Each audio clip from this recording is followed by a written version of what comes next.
Bonjour à tous. Vers une augmentation des tarifs de stationnement à l'aéroport de Dole. Selon l'Est républicain, les élus départementaux ont voté cette hausse vendredi. Comptez désormais 7 € au lieu de 6 pour une journée de stationnement, 35 € la semaine contre 30 auparavant. Le mois passe de 96 à 125 €.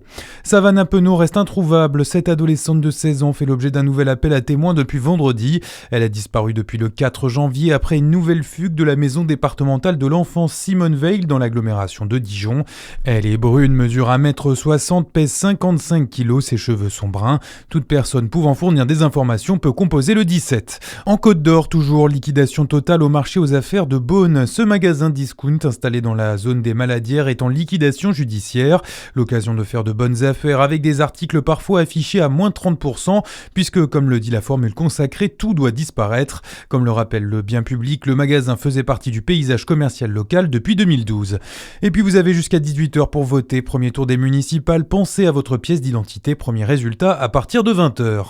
Dans le reste de l'actualité, 2 semaines de guerre au Moyen-Orient. Les 6 militaires français blessés au Kurdistan irakien ont été rapatriés en France. Ils ont été pris en charge dans des hôpitaux militaires parisiens. C'est dans cette attaque de drone que l'adjudant-chef Arnaud Frion a aussi été tué. Sa dépouille a également pu revenir en France. Les sports, dernière journée des Jeux paralympiques d'hiver de Milan-Cortina. Plusieurs Français sont à suivre en paraski alpin et en paraski de fond avant la grande cérémonie de clôture ce soir après une grosse semaine de compétition.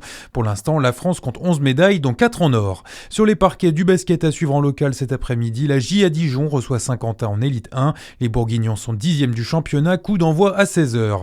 Pas de relais mixte ce matin pour Quentin Fillon-Maillet. Engagé tout le week-end sur l'étape de Coupe du Monde d'Otepää en Estonie, le biathlète jurassien a pris la 18e place de la poursuite hier. Il est laissé au repos aujourd'hui pour l'épreuve par équipe. Bonne journée sur Fréquence Plus.